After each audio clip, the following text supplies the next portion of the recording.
के कोने में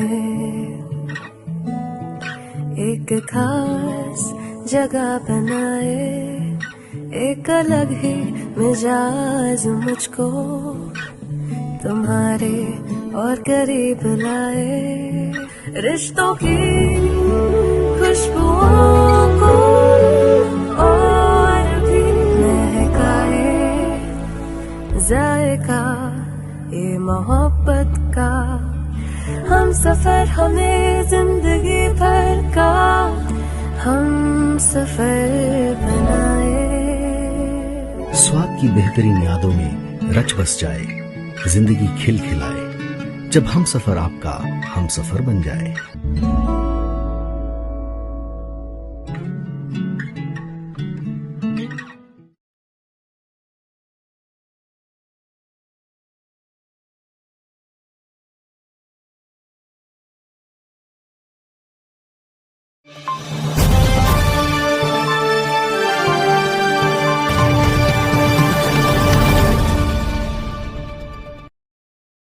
इस तरह से इस देश में लगातार धर्म और मजहबों के नाम पर दंगे होते आ रहे हैं।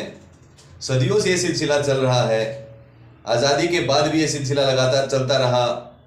आज़ादी के समय भी 209 लोगों की इसी तरह निर्मम हत्या की गई धर्म के नाम पर, मजहब के नाम पर। और ये लगातार जब जब मौका मिलता है मजहब के नाम पर, धर्म के नाम पर इस देश में विवाद हो रहे हैं। आप सब देख ही रहे हैं, कहीं ना कहीं मंदिरों के ऊपर मस्जिदों का निर्माण हुआ है, जिन्होंने इतिहास में इस कार्यों को अंजाम दिया। अब जैसे जैसे धर्म की जागृति होती है लोग उस चीज़ को निकाल रहे हैं। संभल हिंसा, अभी रिसेंटली एक हादसा हुआ था जिसमें काफ़ी लोगों की मृत्यु हुई थी। और वहाँ भी जब मंदिर के नीचे सर्च किया गया तो शिव मंदिर का वहाँ पर निकला गया है। और ये एक बहुत बड़ा मुद्दा इस देश में चलता है। धर्म के नाम पर, मजहब के नाम पर विवाद होते हैं और ये सबसे बड़ा देश के विकास में एक रोड़ा बनता है। जब जब देश के विकास की बात आती है तो कहीं ना कहीं धर्म और मजहब के नाम पर दंगे फैलाने शुरू कर दिए जाते हैं। ये राजनीतिक पहलू भी कई बार बना है। राम मंदिर के निर्माण के टाइम भी जो पहले विवाद हुआ था उसमें भी बहुत सारे एकार सेवकों की मृत्यु हुई थी। ऐसे ही धर्म और मजहब के नाम पर बार बार इस देश में दंगे होते रहते हैं। अभी संभल हिंसा जो हुआ था उसमें जैसे बताया गया है कि कल की अवतार वहाँ पर अभी लेने वाले हैं और ये घोषित हो चुका है। लेकिन हम चाहते हैं कि देश में शांतिपूर्वक व्यवस्था बने और किसी भी तरह का कोई विवाद ना हो। सभी अपने धर्म को जिएं, धर्म को विवाद में ना लेके आएं।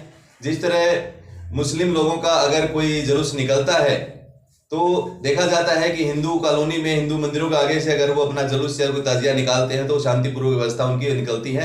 लेकिन किसी भी तरह का अगर हिंदुओं का अगर कोई जुलूस या कोई किसी तरह का कोई कार्यक्रम मुस्लिम क्षेत्र और मुस्लिम समुदाय के आसपास से उनके बीच में से निकलता है तो जरूर कोई ना कोई विवाद होता है। तो ये देश बहुत ही सहिष्णु और शांतिपूर्वक चलना चाहिए और देश के विकास में सबको अपना योगदान देना चाहिए, क्योंकि ये देश हम आप सबका है। धर्म के नाम पर कोई भी विवाद ना हो, धर्म को जीने की कोशिश करें, धर्म के साथ साथ में विकास की बात करें, ताकि इस देश में और देशों की तरह ये भी देश डेवलपमेंट की तरफ आगे जाए और देश का विकास हो, आने वाले भविष्य में युवाओं का विकास हो और लगातार हम प्रगति के रथ पर आगे बढ़ें।